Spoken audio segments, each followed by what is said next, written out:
Nah, hari ini kita mau bicara tentang berkeluarga dan tetap berkarya di gitu. Oke. Karena kita semua tahu nama Dian Sastro itu atributnya itu bukan cuma ibu rumah tangga yang hebat, artis of course, kemudian pengusaha juga, kemudian sekarang sebetulnya ada nambah satu lagi nih. 2020 ini berarti ada produser ya dia. Iya. Kemudian ada lagi di 2020 cyclist Ya. Terus baru lagi nih ada 2020 ada script writer sama ada director. Aduh. Nah tapi kita lihat sendiri di kehidupan lo di Instagram itu lu nggak pernah miss dengan urusan anak nih, termasuk sekolah anak. Nah, pertanyaan paling basic nih, pertanyaan paling basic yang orang selalu nanya, dan gue yakin ini bukan pertanyaan pertama di era pandemi ini, gimana cara lu bagi waktu? Ya pencitraan lah. Ya enggak bercanda. Ada ya bingung bagi waktunya ya bingung. Terus terang bagi waktu tuh nggak gampang ya. Memang susah juga buat saya aja emang tetap susah teman-teman. Jangan ada yang kecil hati. Emang nggak gampang kok kalau misalnya ada yang ngerasa mungkin bagi waktu tuh susah banget gitu. Emang aku juga ngerasa susah kok. Tapi memang sebenarnya masih bisa diakalin kalau menurut aku ya. Jadi daripada kita sibuk biasanya suka nongol tuh yang cewek kalau lagi live. Sebelum dia nongol gue siap-siap dulu. Oke. Jadi sebelum kita pusing mikirin sebenarnya ini udah balance belum sih bagi waktunya, mendingan kita langsung fokus aja terhadap apa yang kita bisa lakuin sama anak-anak. Jadi kalau gue sih bagi waktunya weekend itu biasanya harus sama anak gitu loh. Walaupun waktu buat kerjaan ada, waktu buat hobi ada, waktu buat karya begadang juga ada. Tapi giliran waktu sama anak itu juga tetap dikasih aja. Setiap kali lagi ada waktunya, lagi kepingin kasih aja waktunya, jangan ragu-ragu karena itu nggak akan nyesel kok gitu kita kasih waktu buat anak. Karena tuh waktu buat anak tuh mungkin kalau gue ngeliatnya bukan kuantitas tapi kualitas. Jadi kayak misalnya gini, kita tuh harus pintar gitu loh. Yang bermakna buat anak-anak tuh biasanya pas baru bangun tidur, pas baru selesai sekolah. Oke, menarik. Pas baru mau tidur. Itu 3 itu nggak masalah. Okay. Jadi sama kalau misalnya dulu kan ada acara berangkat sekolah ya, kalau sekarang kan nggak ada ya kan online ya. Cuma dulu kalau lagi zamannya sekolah tuh pas baru mau masuk sekolah. Jadi kita berpisah sama anak gitu. Itu tuh penting banget tuh. Jadi dia baru melek buka mata, jreng kalau kita ada di situ dan kasih quality time walaupun cuma 15 menit aja, tapi kita fokusin dia doang, kita nggak pegang handphone, kita nggak sambil ngerjain hal-hal yang lain, bener-bener fokus ke dia aja. Toh juga cuma 15 menit nganter dia, abis itu dia mau mandi terus mau sekolah ya nggak apa-apa. Tapi dari pas baru melek tuh kalau bisa kita yang bangunin itu beda tuh, the whole day sets in a different way gitu. Terus pas dia mau tidur juga, jadi misalnya seharian misalnya sibuk apa segala macam, cuma pas lagi dia mau tidur 15 menit terakhir sebelum dia merem, kalau bisa kita yang ada di situ, kita yang ngobrol hari ini ngapain ya. Kalau gue ada satu ritual doa bareng. Sambil doa tuh biasanya kita pakai bahasa Indonesia aja gitu, kita bilang terima kasih sama Tuhan ya, sama Allah. Gue manggilnya Allah. Hari ini apa aja sih hal-hal yang bisa kita syukurin gitu loh. Mau bilang terima kasih apa aja sama Allah. Jadi kayak ngajarin kebiasaan-kebiasaan yang positif tuh di saat-saat baru bangun sama mau tidur, itu ngaruh banget. Jadi kita yang set up the mood buat dia tidur sama buat dia bangun gitu. Oke. Menarik. Gue sangat mencatat berarti waktu-waktu bangun tidur sama mau tidur. Nah, gue jadi ingat nih, dulu justru 3 tahun lagi pertama kali invite lo itu gara-gara kita selalu lihat lo rutin buka buku dongeng dongeng tiap malam gitu. Itu sampai sekarang nih. Sekarang masih kadang-kadang masih. Jadi sekarang sih kadang-kadang kalau nggak dongeng kita doa bareng, terus kita ngobrol-ngobrol antara kita sendiri atau ngobrol-ngobrol sama Tuhan. Jadi kita kayak Allah, aku seneng banget hari ini. thank you ya, aku hari ini bisa ngapain. Jadi ada kayak ada acara ngobrol kayak gitu. Jadi kayak gitu deh. Gue tuh kayak kepingin ngajarin mereka punya kebiasaan yang baik untuk bisa ngobrol sendiri sama Allah, sama Tuhan, sama penciptanya dia. Soalnya kan lo ngajarin beragama tuh ada ininya kan, ada kayak aturan ya, lo ngafalin doa ini, doa itu. Soalnya kalau di agama gue dan agama lainnya pasti udah ada ritualnya. Cuma hubungan yang personal kepada yang Maha Kuasa tuh sesuatu yang sangat pribadi, dan kalau bukan orang tua yang ngajarin siapa lagi gitu loh. Kalau gue sih waktu kecil gue punya kebiasaan berdoa tuh sendiri dalam hati, dan bener-bener gue pakai kata-kata gue sendiri nyurahin hati gue lah gitu ya. Itu kan kalau kita nggak ngajarin ke anak kita nggak tahu gimana caranya berkomunikasi sama Tuhan gitu loh. Jadi gitu, gue tuh pengennya anak-anak juga bisa kayak gitu. Kalau dia ketakutan, kalau dia gitu perlu membutuhkan sesuatu yang sangat hebat yang nggak tahu dari mana, ya minta tolongnya sama siapa gitu, kayak gitu dalam bahasa masing-masing. Dan kayaknya itu bisa jadi kebiasaan yang baik. Jadi kayak modal buat dia nanti sampai gedenya gitu loh. Amit-amit zaman bayi nanti misalnya gue udah nggak bisa dampingin, kita semua udah nggak ada, begitu tantangan mereka masih banyak gitu ya dalam hidup ini, they know where to go gitu loh. Kayak gitu sih. Itu tadi ada yang nulis di saya, aku pingin punya orang tua kayak kalian. Aku juga mau. Tapi menarik loh, Mike. Gue tuh kemarin ngobrol sama si sahabat kita juga bareng-bareng, si Aryo. Nucha's husband of course. Dan itu menarik banget. Dia ngebahas tentang konsep reparenting, dan itu gue juga baru belajar dari Aryo. Kayaknya Aryo sama Nucha sama-sama baca buku dari mana.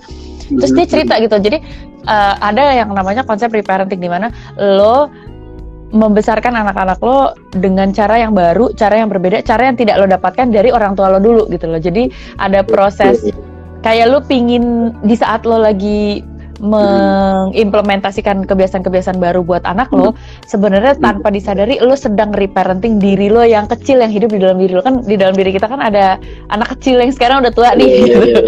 Cuma di saat lo melakukan itu kepada anak lo, sebenarnya lo lagi mendidik dan mengayomi dan reparenting yourself gitu lo. Lo menjadi orang tua buat diri lo dan memberikan diri lo kesempatan untuk mendapatkan apa yang selama ini lo nggak dapet dari orang tua lo. Itu menarik banget menurut gue.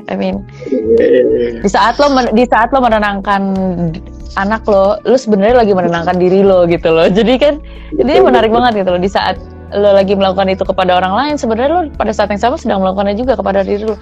Dan yang menarik adalah, what's fascinating adalah konsep ini tuh terjadi nggak cuma pada saat lo sebagai orang tua memberikan sesuatu pada anak lo, tapi juga misalnya lo menenangkan sahabat lo yang lagi panik gitu ya, kehilangan pekerjaan. Di saat lo menenangkan dia, saat yang sama lo juga lagi menenangkan diri lo sendiri gitu loh. Karena lo juga jadi pembicara tapi juga lagi jadi pendengar gitu loh. I mean, if you listen to yourself, lo juga jadi ikut tenang gitu. Jadi menarik banget ya, kayak proses belajar mengajar. Di saat lo mengajar, lo kayak lagi belajar 2 kali, karena lo jadi pengajar juga, tapi itu lo juga lagi belajar dengan apa yang lagi lo bahas gitu loh. Lo lagi berdiskusi sama diri lo sendiri. This is so incredible. Kayak menurut gue menarik banget yang kayak gini-gini gitu loh. Gue amazed. Baru kemarin gue juga kemarin gue live Instagram juga. Justru triggernya gue benar-benar pengen bikin parent talk sama Nucha. Terus trigger kenapa gue kayaknya pola parenting gue kayaknya memang dasarnya itu nggak mau ngalamin apa yang gue alamin gitu deh. Banyak banget tuh teman-teman gue kayak gitu. Iya, terutama sebagai gue memasukkan diri gue tuh sebagai fatherless generation. Jadi gue ngerasa kehilangan banget ayah. That's why kayaknya itu yang membuat gue kayaknya begitu punya anak gitu, kayaknya waduh ini gue nggak bisa miss hal ini nih, soal keberadaan ayah di keluarga gitu. Betul.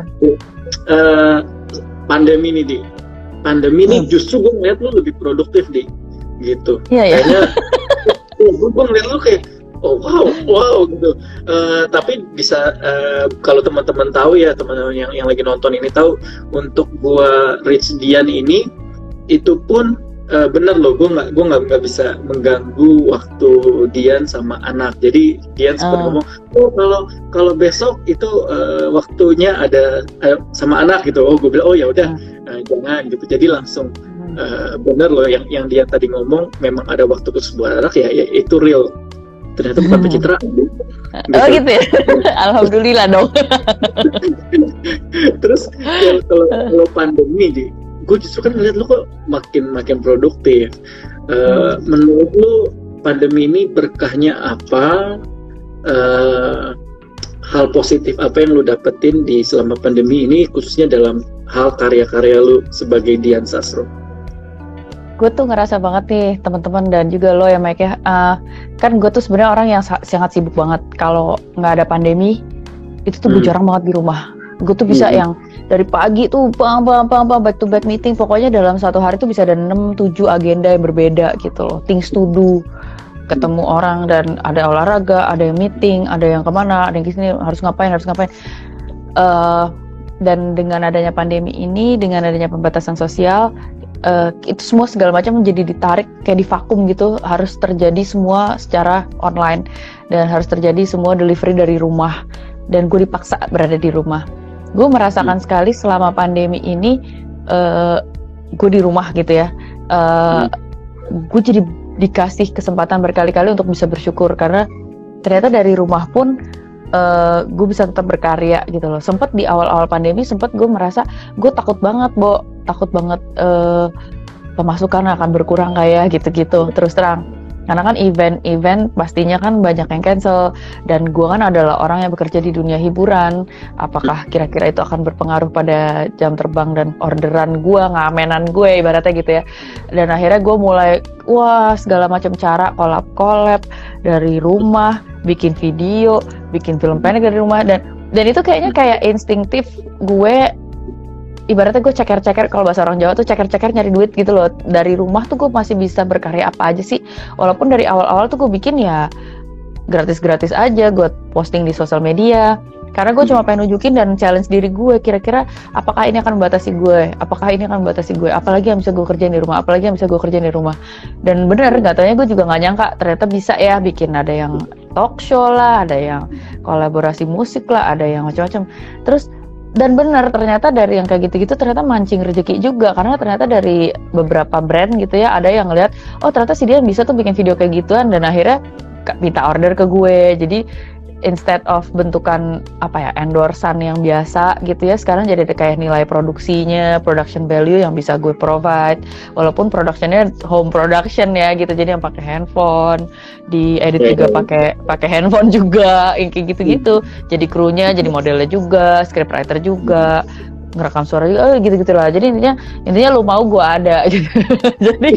jadi tapi untungnya bersyukur dengan adanya kayak gitu, kok gue jadi kayak dikasih kesempatan untuk belajar juga, ternyata akselerasi gitu loh. Ternyata dia sekarang kamu baru lihat kan, kayak ada yang ngomong gitu, kayak hidup tuh lagi mencoba memberitahu gue bahwa dia lihat deh, ternyata lo tuh lebih daripada yang lo pikirkan gitu loh.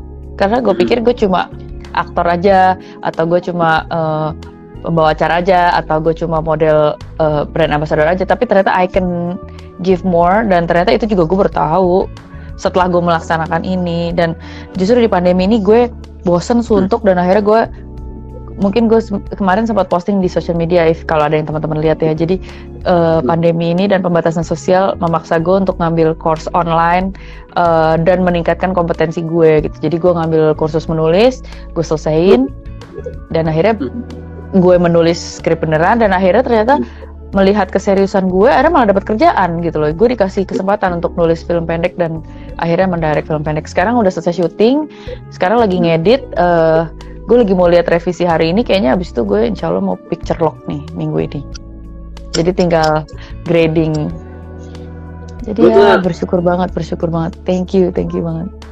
Yeah.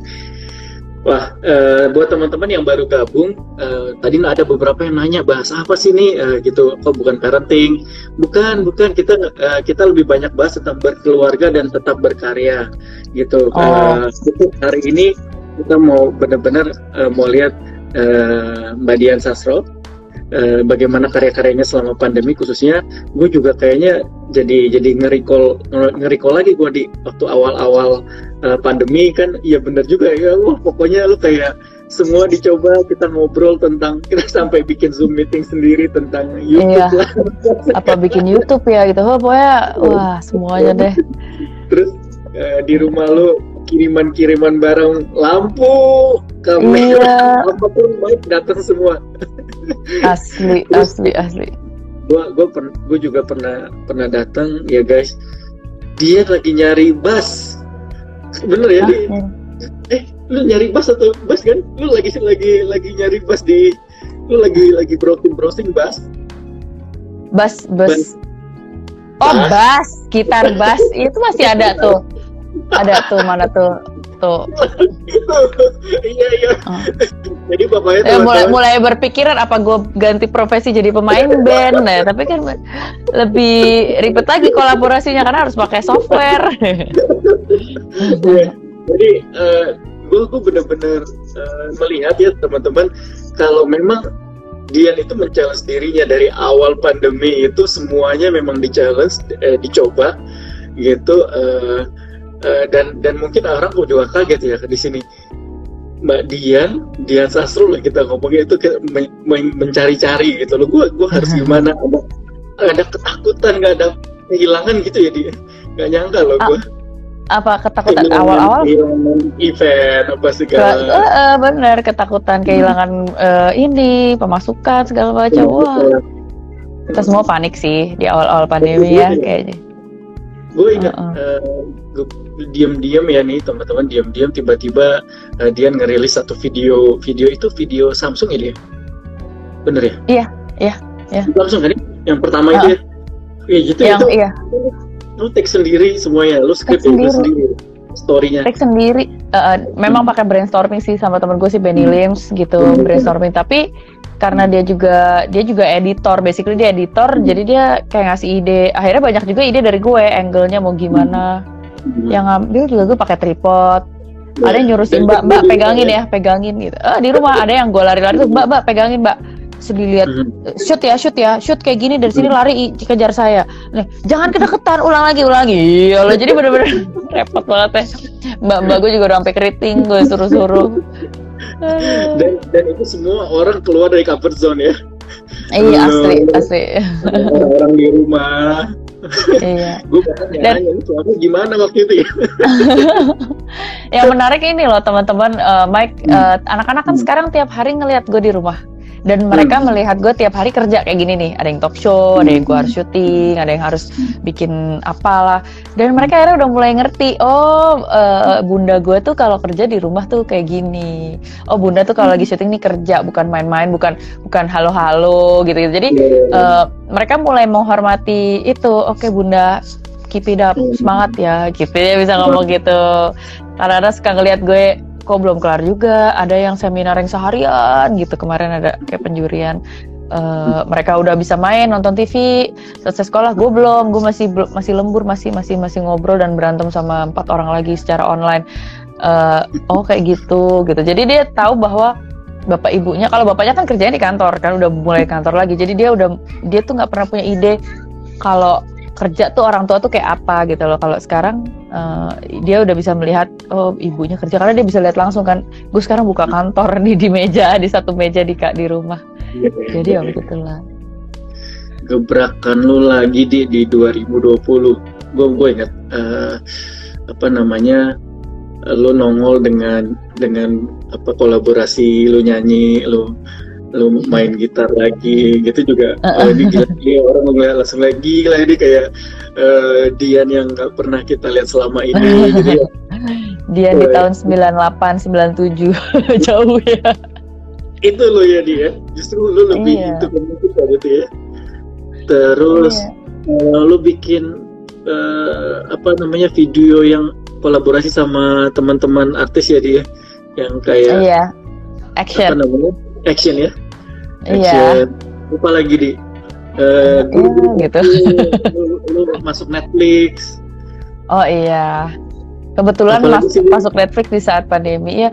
Bersyukur banget deh, beberapa kali tuh masih ada yang terjadi di tahun 2020. Bersyukur banget.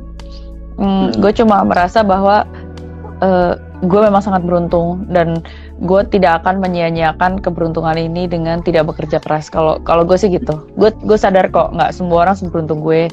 Yes, I know I am very lucky. That's why gue nggak akan menyia-nyiakan keberuntungan ini. Gue akan sebaik-baiknya berusaha memberikan yang sebaik-baiknya buat kebaikan yang nggak cuma buat diri gue doang. Kalau bisa kebaikannya bisa di-share buat banyak orang gitu. Makanya gue selalu mikir gimana caranya ya gue kerja tuh bukan cuma buat bawa rezeki ke keluarga gue doang, tapi kalau bisa tuh bawa kebaikan dan ada manfaatnya buat orang yang lebih luas gitu loh. Jadi kayak bikin filmnya apa, kalau bisa filmnya juga ada maknanya yang dimana orang kalau nonton bisa kayak belajar hal sesuatu lagi atau bisa ngebuka jalan pikiran mereka yang kayak gitu-gitu. Oke. Terus kemarin dapat berapa nominasi Citra, Di? Alhamdulillah dapat 3. Ya sih. Next project apa, Di? Mau bikin apa kalau kita boleh tahu? Jadi next film pendek yang gue perdana menyutradarai dan menulis itu akan keluar di akhir tahun ini. Jadi sebentar lagi akan dikabarin keluarnya di mana, di platform apa, online juga, di bioskop online. Gue udah bisa share. Itu merupakan sebuah omnibus. Kalau orang nggak tahu omnibus itu apa sih? Omnibus adalah kumpulan dari film pendek yang dipackage menjadi satu film gitu. Jadi ada 5 film pendek nanti di dalam film tersebut. Salah satunya adalah yang disutradarai oleh gue. Ditunggu aja. Setelah itu saya masih belum tahu nih, ada beberapa yang lagi mau meeting, tapi kayaknya mau kelarin yang ini dulu. Excited banget ngeliat lo, Di. Terus balik lagi pandemi dan sebelum pandemi. Kalau itu dari sisi pekerjaan, dari sisi karya-karya, gue sebagai teman juga ngelihat 2020 ini justru breakthrough buat lo gitu, dan gue very happy lihatnya. Nah, tapi di saat pandemi ini, gue juga pengen tahu nih, Di, dengan bekerja dari rumah, apa sih yang selain tadi anak-anak bisa ngelihat lu, dan anak-anak bisa ngelihat lu, oh bundanya kerjanya tuh seperti ini. Sebaliknya kalau lu dengan pekerja di rumah, yang lu rasakan dengan anak-anak bagaimana, dan dengan pasangan gimana? Kalau di rumah bekerja di depan keluarga sendiri bisa ngelihat kita kerjanya seperti apa. Yang enak tau nggak apa? Bisa makan siang setiap hari sama anak-anak. Jadi setiap kali kerja kan kita ada break makan siang, kita pasti ke meja makan, hey gimana tadi gitu, walaupun cuma setengah jam gitu ya. Yang pasti kalau kerja di rumah tuh rasanya lebih nggak bisa banyak istirahat ya, jadi bener-bener padat gitu, nggak ada berhentinya. Berhenti paling cuma 2 menit, masuk lagi meeting, berhenti paling 2 menit harus kerjain lagi apa, jadi nggak banyak bengong-bengong. Kalau zaman dulu kan di kantor, ke kantor dulu, buka komputer, pesan kopi dulu, GoFood apa gitu, atau GrabFood apa, habis itu ngobrol-ngobrol basa-basi baru mulai kerja. Paling efektif baru sejam, banyakan lihat-lihat browsingnya, udah makan siang gitu loh. Ini kalau di rumah nggak ada kayak gitu-gitu, bener-bener buka laptop langsung straight to the point, nggak banyak cincong gitu. jadi malah lebih, otaknya jadi lebih capek karena jam 5 kelar tuh rasanya kayak udah maraton ya, kayak bunda mesti bengong dulu nih gitu. Jadi kalau zaman dulu tuh jam 5 tuh kelar, kok kayaknya masih belum terlalu capek ya, masih bisa diterusin sampai jam 8, jam 9 tuh lembur. Capeknya tuh kayak jam 5 kerja dari rumah, tau gak sih? Karena jam 5 tuh padet gitu loh, concise, gak banyak basa-basi, intinya doang gitu. Jadi kayak harus dikasih nafas, ini otak tuh kayak harus dipijet. Jadi kayak harus dengerin musik gitu, ketawa-ketawa sedikit, harus ada olahraga, kalau enggak ini enggak istirahat. Musik, olahraga, ya gue juga banyak loh, Di, bahkan sekarang ada hasil risetnya, kita harus researchnya kalau justru di WFH ini banyak yang exhausted karena nggak ada breaknya seperti itu sih. So tapi anak-anak ini, kalau gue nih, gue to be honest, gue bukan tipe yang bisa kerja di rumah, karena gue bukan bilang wah distraction dari anak-anak atau apa, tapi justru dari gue sendiri. Gue tuh benar-benar nggak bisa. Gue benar-benar kalau di rumah bawaannya ya ada ngantuk, tidur. Kalau ada anak tuh gue malah, walaupun mereka nggak gangguin gue yang malah pengen gangguin. itu. Terus kebalikan gue agak susah gitu, jadi gue memang pingin main bawaannya. Terus karena ya mungkin karena gue juga kadang-kadang kalau di rumah, kalau di tempat di kamar kerja, bawaan gue juga maunya rebahan gitu. Jadi gue bener nggak bisa di rumah gitu. Nah kalau lu gimana membuat lingkungan rumah lu ini bener-bener lu bisa produktif seperti ini? Gue sih nggak bisa, makanya gue selalu kabur ke kantor. Ini gue di kantor sendiri, dan ini gue lakukan dari apa namanya, dari pertama kali pandemi. Gue bener-bener bisa di kantor sendiri. Apa yang lu lakukan di rumah supaya bener-bener kayak gue bisa kita di rumah lah, bisa konsen. Oke, kalau gue bikin boundaries. Jadi gini, gue bikin lapak baru di rumah. Jadi gue bikin home office. Gue bikin satu ruangan, sebenarnya ruangan sholat. Ruangan sholat di rumah gue itu sebenarnya kayak ruang serbaguna. Jadi bisa kayak ruang tamu kecil. Inilah yang akhirnya bisa ditutup gitu pintunya. Jadi akhirnya gue bikin satu meja di sini. Gue taruh laptop gue, alat tulis gue. Ada kipas angin, ada lampu kalau mau live. Pokoknya gue tempat kerja di sini. Jadi this is my office gitu. Jadi di saat gue ada di sini, anak-anak akhirnya sekarang udah belajar menghormati area kerja gue gitu loh, bahwa kalau gue lagi kerja atau lagi meeting dia nggak ganggu-ganggu kecuali lagi break gitu. Kalau lagi break boleh keluar. Jadi akhirnya gitu, dan anak-anak sendiri juga kan mereka sekolah. Mereka akhirnya gue bikinin kayak home office mereka, jadi kayak ada meja belajar sendiri yang bukan di kamar mereka, jadi mereka nggak suntuk gitu ya. Jadi kayak ada satu corner di meja makan yang itu jadi kantornya mereka gitu. Jadi mereka lebih tahu kalau berangkat sekolah tuh ya ke pojok yang itu gitu loh. Mereka kayak ngantor di situ tapi sekolah gitu. Oke, so you create your own space buat lu, bukan cuma buat lu diri lu sendiri supaya fokus, supaya konsen, tapi juga jadi itu anak-anak pun bisa sadar ya, ini space-nya bunda, jangan diganggu. Anak-anak sih lewat, anak-anak sih suka lewat-lewat, jadi pintu tuh dibuka, jadi anak-anak lewat-lewat bisa yang hai bunda, hai gitu, tapi terus itu tetap kerja gitu loh, nggak yang bener-bener ngerecokin gitu. Tapi kalau lewat-lewat dia bisa lihat, jadi gue selalu ada di situ tapi gue kerja gitu. Dan mereka udah nyaman, udah bisa menghormati itu. Oke. Ada satu problem yang gue rasa mostly semua orang tua alamin dan benar-benar jadi stresnya mereka selama pandemi, yaitu sekolah anak. Nah, gimana kalau Mbak Dian Sastro dan sekolah dua anaknya, apakah itu jadi stres tersendiri buat lo gitu? Apakah Dian termasuk yang marah-marah di grup sekolah anak? atau gimana gue termasuk orang yang di luar sekolah anak gue. Sebenarnya gue udah banyak banget yang gue ribetin di things to do kerjaan gue. Jadi gue terus terang kalau misalnya ada grup sekolah gue yang kayak oke, intinya apa nih, yang penting gue harus kontribusi apa, gue ini aja. Tapi kalau ribut-ribut gitu I really have no energy anymore untuk bisa komplain soal apa. Gue cuma perhatiin anak gue oke nggak, happy nggak. Kalau misalnya ada pertanyaan gue tanyain ke gurunya, apa ke tante ibu-ibu yang lain gitu ya. Dan so far sih so good. I'm so blessed. Gue kan ada nyokap di rumah.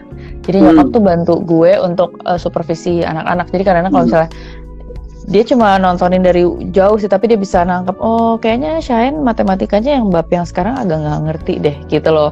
Kemarin tuh dia dijelasin dia nggak ngerti, gitu berarti tuh gue harus kayak make sure kamu mananya yang nggak ngerti, mau coba latihan nggak, ayo sini ngobrol. Sekarang gue bilang sama bapaknya juga ikut bantuin gitu loh. Jadi gue selalu share the burden of attending their problems tuh, terutama soal sekolah tuh gak cuma urusan ibu tapi itu juga urusan bapak. Jadi bapaknya juga ikut sangat bapak siaga. Jadi ikut bantu ngurusin soal pelajaran sekolah juga. Kemarin tuh gini, anak gue tuh baru dapat tugas gila banget ya. Jadi dia kan kelas 4 SD. Dia baru dapat tugas presentasi sama kelompok ya. Untuk presentasi mereka harus belajar riset tentang the Yemen Civil War. Jadi perang saudara Yemen itu tentang apa, kenapa bisa terjadi, what was the main reason, apa dampaknya terhadap anak kecil seumur dia, terus terakhir dia harus refleksi dan apa apa yang membuat lo akan merasakan apa setelah mengetahui bahwa di tempat lain tuh terjadi perang seperti ini. Itu susah sekali, dan karena kita sebagai parents harus mendampingi kan, karena it's a big topic. Ada banyak hal yang mungkin kita belum siapin dia untuk belajar tentang hal itu, bahwa di dunia ini ada kekerasan, di dunia ini ada orang ingin membunuh, menyakiti orang lain. Kita perlu translate itu dengan bahasa keluarga kita kan, supaya dia nggak trauma, supaya dia nggak, ya ini perlu pendampingan orang tua kan. Jadi kita perlu memperkenalkan dia sama konsep itu dengan kerangka bahwa itulah kenapa kita harus menjadi orang yang lebih peka sama orang lain, misalnya gitu kan. Itulah kenapa sebenarnya perang itu nggak bagus. Bisa mungkin if you're a leader you should never go to war as an option, gitu-gitulah bla bla bla. Dan terus terakhir, terus kamu tahu bahwa dia belajar hal yang berharga banget. Dia belajar bahwa jadi anak-anak lain, so other child di Yemen itu nggak punya akses ke sekolah, nggak bisa sekolah kayak aku. They are always in danger. Terus kalau mereka sakit mereka nggak bisa ke dokter, and mereka semua kelaparan, nggak bisa makan. Oh ya, terus kamu ingat nggak kalau terakhir kali kamu lapar, kamu nggak dapet makanan, kamu rasa kayak apa? Iya, aku bete, aku sedih. Kamu bayangin nggak mereka kayak gitu berhari-hari, berminggu-minggu? Berarti terus kira-kira kamu knowing bahwa ada anak lain yang nggak selaki kamu, how does that make you feel? So, I feel so embarrassed, I feel so grateful gitu loh. Berarti kamu harus gimana Mas? Kira-kira kalau kamu tahu kayak gitu, aku harus bilang say thank you to God. Aku mau say thank you sama Allah. Aku nggak bisa sih kan, yang kayak gini-gini kan perlu kita dampingin, nggak bisa dilepas gitu aja gitu loh. Jadi pendampingan tuh pasti harus tetap ada sih. Wah, ini komen-komennya banyak yang dengerinnya aja stres di. Ya aku pun stres. Gue sampai umur berapa juga nggak belajar tuh ada riset dan presentasi tentang the Yemen Civil War. Sekarang gue malah baru belajar dari dia bahwa asal mula problemnya the Yemen Civil War adalah perpindahan kekuasaan dari rezim presiden yang sebelumnya dengan presiden yang satu tuh Mansur Hadi, sama satu lagi siapa gitu. Dia yang kasih tau gue karena dia yang riset. Gue bilang gitu loh kita. And it's still going on until now Bunda. Wow gitu. And nobody can do anything about it gitu. Kalau UN udah kasih bantuan, tapi tetap UN begini bikin polisi kayak gini, tapi tetap nggak digubris ya, gitu yang kayak so happy. Kayak gitu. Tapi hampir tiap pagi loh gue lihat lo ada di samping mereka waktu mereka sekolah. Enggak lah, nggak tiap pagi.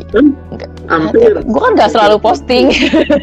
Gue ada setiap sarapan sama setiap makan siang ada. Tapi kan I don't really post it every day.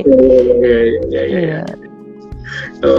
Atau lu bukan ini kan, bukan ambil berapa gambar postingnya buat hari besok. Stock shop. Enggak ya? Enggak. Jadi di kolom pertanyaannya ada yang nanya juga support system, how important support system dalam kehidupan lu gitu, termasuk pasangan Mas Indra. Gimana dalam hal lu sebagai sebagai istri berkeluarga dan berkarya? Betul. Ini gue mau bahas nih teman-teman. Jadi sebagai pasangan di keluarga Indonesia rata-rata tuh kita dibesarkan dengan paham bahwa urusan membesarkan anak itu cuma tugas ibu gitu loh. Jadi kadang-kadang growing up kita tuh mikirnya burden untuk membesarkan anak, bikin anak sekolahnya bagus, anaknya juga jadi orang, pribadinya baik, segala macam bla bla bla bla bla. Itu semua adanya di beban istri doang. Tapi setelah gue berjalannya waktu, gue belajar banyak kan, gue baca buku, dan ternyata menurut pendapat gue, kayaknya I don't think it's going to be a balanced life kalau beban itu hanya dibebankan kepada seorang ibu. Fungsi orang tua ada dua, bapak dan ibu tuh juga ada alasannya gitu loh. Jadi selama suaminya juga orang yang masih mau involve dalam perkembangan anaknya, kita involve aja dia gitu. Jangan sampai kita mau sok superwoman dan menekel itu semuanya sendirian gitu loh. Maksudnya kalau gue sih akhirnya gue juga sangat bersyukur suami gue akhirnya mau gitu ya, proaktif dan mau take part in one of the responsibilities. Kayak kemarin soal matematikanya si Mas Syahin tuh, boleh nggak ya matematika kamu yang jelasin, nanti aku jelasin yang yang bagian Yemen Civil War deh gitu. Yang agak susah dialektikanya, nah gue deh. Tapi kalau soal matematika, lu boleh dong gitu, karena gue udah jelasin deh ini. Jadi, dan ternyata yang menarik ya teman-teman, ternyata setelah di-involve, suamiku juga feel better about being a father gitu loh. Ternyata pada saat dia dikasih peranan lebih untuk ngajarin anaknya, dia juga jadi ngerasa, hey, actually I think I'm a better father than I think I am gitu loh, kayak gitu. Jadi kayaknya untuk dia menemukan sifat kebapaan yang baik juga dia harus dikasih porsi. Jangan kita semua yang tackle gitu loh. Kayaknya kita oke banget kok ngajakin itu. Maksudnya bukan masalah kita nggak mau capek sendirian ya. I think dengan menginvolve mereka juga feel good and feel better about themselves dan menemukan sisi-sisi lebih baik dari diri mereka yang mereka sendiri mungkin nggak tahu sebelumnya gitu loh. Oke. Nah, ini juga ada pertanyaan, tanya pertanyaan usil atau memang ini si Rio. Dari apa sih? In wildest imagination, would Dian stop working and be a full-time mom? No. Never in my life, I think. Nggak, kalau gue stop kerja, kayaknya gue akan nyebelin orang banget. Gue akan jadi orang yang sangat nyebelin karena gue sendiri bosen banget dan stres. And I will be such a nagging wife and a nagging mom. I will pity. Gue akan kasih sama anak-anak gue yang akan gue resein dan gue teror hidupnya karena gue mau ikut campur. Terus karena gue juga kayak kekurangan project aja gitu untuk gue urusin. Gue kan orangnya segininya gitu loh energinya. Kebayang gak lo urusan suami gue juga akan risih banget. Akan gue urusin tiap hari. Gue teleponin, gue urusin makanannya sampai aduh, oh my god. Kayak aduh boleh sana dikit ya gitu kan. Mendingan gini aja.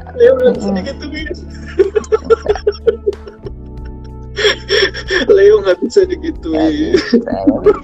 Demi kestabilan ekosistem ini ya, mendingan biarinlah gue kerja dan I will leave you be.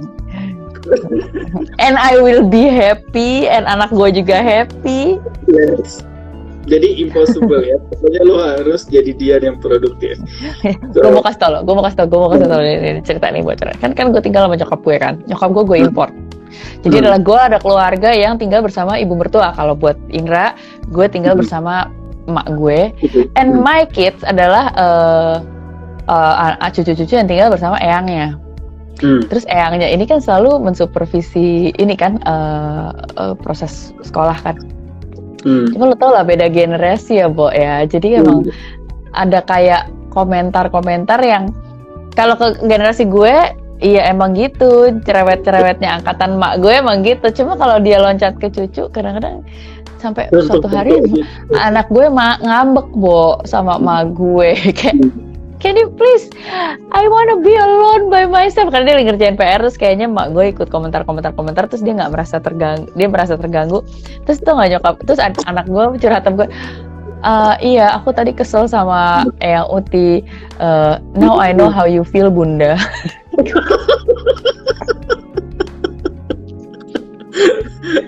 Aduh. Gue langsung pikir oke, kayaknya sudah saatnya Eyang Putri juga diberikan project ya, baru. Jadi sekarang Eyang Putri sudah punya kantornya sendiri di rumah ini. Terus Eyang Putri lagi menulis buku. Tolong kita doakan bersama semoga bukunya itu cepat selesai. Jadi dengan ini project baru, bahagia anak gue, bahagia. Oke. Di last not least nih. Ya balik lagi di karya. Menurut gue, ini menurut penilaian gue, I could be wrong, tapi menurut gue itu nggak semua orang bisa beradaptasi di pandemi ini, terutama teman-teman yang profesinya sama kayak lo.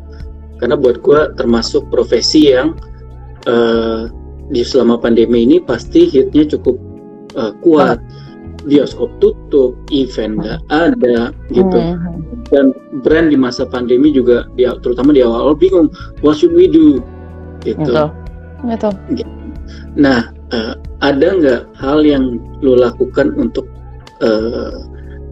mengencourage mereka atau menggandeng mereka atau ya whatever it is, ya intinya Dian Sastro untuk ekosistemnya dia di teman-teman artis ini. Kalau buat bantuan teman-teman artis dan dunia hiburan, kemarin tuh gue terinspirasi banget sama teman-teman gue, Wulan Guritno, Manda, dan Yana Sukasa yang lagi bikin inisiatif Bike for Hope. Jadi mereka lagi bikin virtual cycling yang nanti pendaftarannya tuh kan jadi kayak fundraising, dan fundraising itu kalau sudah terkumpul akan disalurkan kepada kru film yang pada nggak bisa syuting. Dan mereka kan bener-bener uang hidupnya tuh dari project by project. Jadi di saat pandemi hampir semua produksi itu harus vakum gitu ya. Mereka bener-bener jadi pindah alihan jualan kue rumah, apa segala macam, apapun yang bisa dikerjain. Jadi itu untuk membantu. Mbak Lala Timothy juga kemarin bikin itu. Kalau gue kemarin sama Aryo konsen ke pendidikan dulu, karena gue juga sangat peduli sama pendidikan, dan banyak banget anak-anak yang jadi nggak bisa belajar karena nggak punya akses terhadap gadget dan juga kuota. Jadi kita lagi fundraising di kitabisa.com sama Nucha, sama Aryo, sama Ayla Dimitri juga, untuk ngumpulin duit untuk nanti kita distribusikan dalam bentuk gadget sama kuota. Jadi kita bener-bener kasih ke keluarga-keluarga yang anaknya 4 tapi gadgetnya cuma 1, yang kayak gitu-gitu. Jadi gimana caranya kita bisa memastikan semuanya bisa sekolah, itu kayak gitu. Kalau dari personal tips gue buat teman-teman yang mungkin bekerja di dunia hiburan seperti gue dan menghadapi pandemi dan segala peranannya, ini adalah waktu dimana kita harus benar-benar agile, kita harus benar-benar fleksibel dan pivot gitu loh. Jadi kalau yang tadinya gue kan aktor film ya, kemarinnya gue sampai berpikiran apa gue bikin channel masak ya gitu loh. Jadi yang kayak gue aja tuh apa gue ngamen masak ya, padahal gue juga masak, baru belajar masak gitu loh. Maksudnya kayak teman-teman, this is the time dimana mungkin lo perlu coba apapun yang lo sempat pikir, apapun yang terbesit dalam pikiran lo, coba aja dulu, and who knows, kali aja yang lo coba itu malah bisa jadi penyambung hidup gitu. Temen gue yang kantoran di bank, kantoran di law firm apa segala macam, tiba-tiba dirumahkan karena industrinya berubah. Tiba-tiba mereka apa? Goreng-goreng makaroni. Bener-bener dari makaroni itu dari cuma iseng-iseng usaha rumahan, tapi ternyata jalan gitu, ternyata laku, dan ternyata by PO lagi kan. Jadi lo nggak usah nyetok bahan baku, dan lo cuma belanja bahan baku tuh sesuai dengan orderan PO lo. Itu lo bisa memastikan kesegaran ya, memastikan ini. Saya kan gue pernah bisnis restoran, dan yang namanya bisnis restoran tuh yang agak tricky adalah bikin belanja stoknya kan, dan apakah itu kepake semua, apakah akan busuk apa gimana. Nah enaknya kalau sistem PO, sistem by order tuh enaknya lo nggak akan meminimalisir rugi bahan baku. Apapun deh, mau masakan, mau servis apapun, anything. Teman-teman gue fotografer sekarang jadi fotografer olahraga dan jualnya tuh ini, dan anything works. It's okay, nggak apa-apa. Maksudnya kita kan suka punya kayak gengsi gitu ya, kayak gue kan seorang sarjana gitu loh, gue sarjananya sekolahnya lama, gue tuh biasa kantoran. Sekarang yang kantorannya semua pada usaha rumahan gitu loh, ngamen semua, gue bikin film, bikin apa, ngamen gue, bikin talk show, nggak usah gengsi, kita udahlah buang aja malu-malu gengsi itu, it's okay, everything experience what we're experiencing, let's do this together. Ini gini aja mikirnya, kita tuh pivot, kita tuh melebarkan sayap bukan karena kita kemaruk apapun, karena gini, the moment lo masih bisa mempertahankan pemasukan lo tuh bisa membagi kebaikannya tuh nggak cuma buat diri lo sendiri dan keluarga lo, tapi lo juga jadi bisa bantu orang lain. Gimana caranya lo bisa bantu orang lain kalau lo sendiri juga mandek gitu loh. Jadi dengan semangat yang nggak cuma egois buat diri lo, insya Allah tuh nanti jalannya akan ada lagi gitu loh. Jalan tiba-tiba ada aja ide. Teman gue musisi tiba-tiba ngamen bikin apa, gak apa-apa, jalanin aja. Maksudnya dari yang gak dibayar dulu, lama-lama jadi datang rezeki dibayar beneran gitu. It's okay, just do it, nggak apa-apa. Apapun kita harus generous, harus lepas gengsi, lepas paradigmanya diganti aja. Wow, inspiring. as always Adek, aku jualan cilok Mbak Dian, waduh enak dong. Tukang jajan. Lu pikir gue tiap hari posting makanan Ina itu apaan? Kayak gue nggak diet. Itu menurut gue ya udahlah, gue ikhlasin aja. Itu salah satu bentuk amal gue karena gue mau mensupport teman-teman yang berjuang masih bikin jajanan. Karena banyak banget dari teman-teman itu ada yang tetangga gue, ada yang sepupu gue, ada yang saudara gue, ada yang orang siapa follower. Gue cuma mungkin dengan gue nyobain dan gue posting testimoni itu bisa membantu boosting up usaha kecil mereka. Mari kita memajukan roda-roda perekonomian Nusantara dengan memakan jajanan. Jadi it's okay guys, semua orang kok.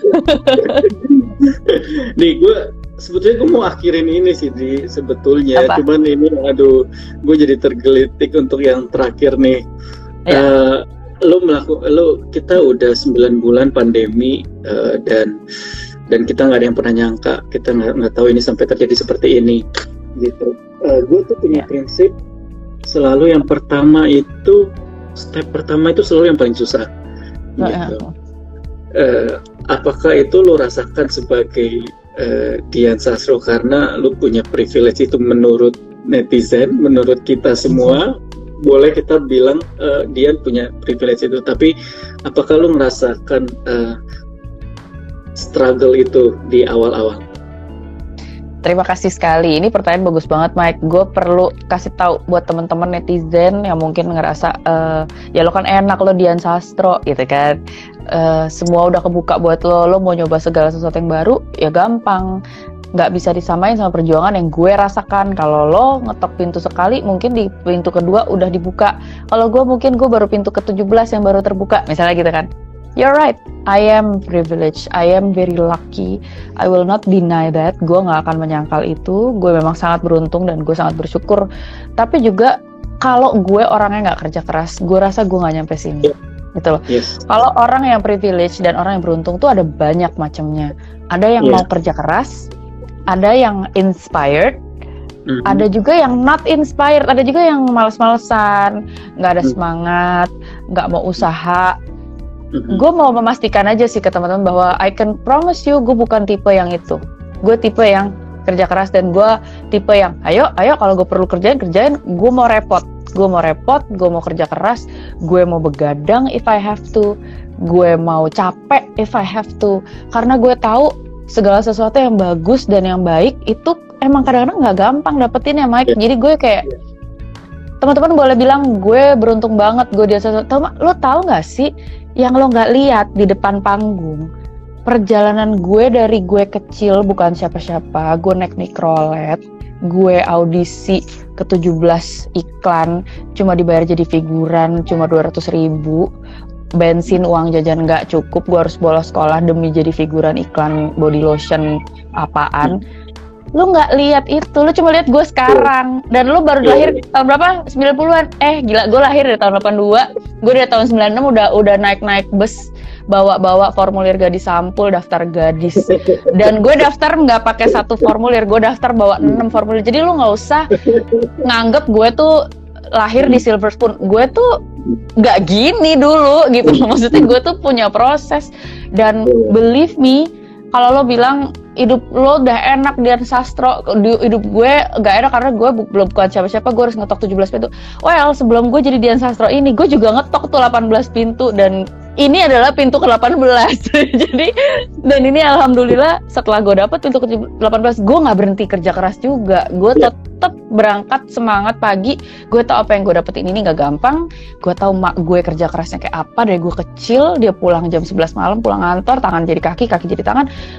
I'm not gonna waste that. I'm going to make the best that I can do. Kalau bisa gue sekarang hidupin mak gue, gitu loh. Jadi that's it guys, gitu. I mean, don't judge too soon karena you don't see my hard work yang ada sebelum ada nama Dian Sastro, adanya nama Dian Paramita. Dan lo bisa lihat contohnya gue udah ngamen ngeband di HUT SMA 8 Teladan tahun 97. Kalau mau lihat story gue itu beberapa hari kemarin ya, gue nyanyiin lagunya Jamiroquai, Cosmic Girl, itu tahun 96 atau 97 gitu. Itu lo udah lahir belum? Itu lo udah lahir belum? Lo belum lahir, gue udah ngetok berapa pintu gue udah casting, modeling school gitu. Dibilang muka lo terlalu Indonesia, lo nggak menjual, kurang bule, kurang putih, apa banyak, udah pernah dapat banyak rejection, and it's okay. I didn't give up, not now, I'm not gonna give up.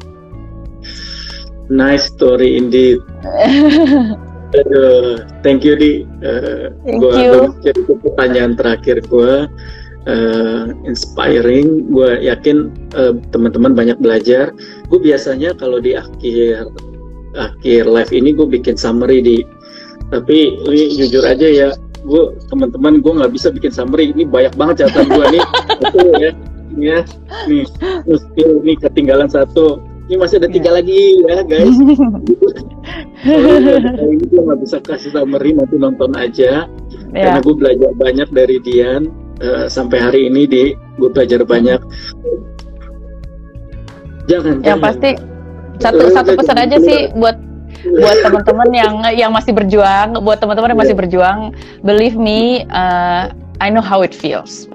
That's why kalau nanti udah jadi orang, let's never forget kalau kita juga semua ini dikasih, nggak ada yang karena kita hebat tuh, nggak ada.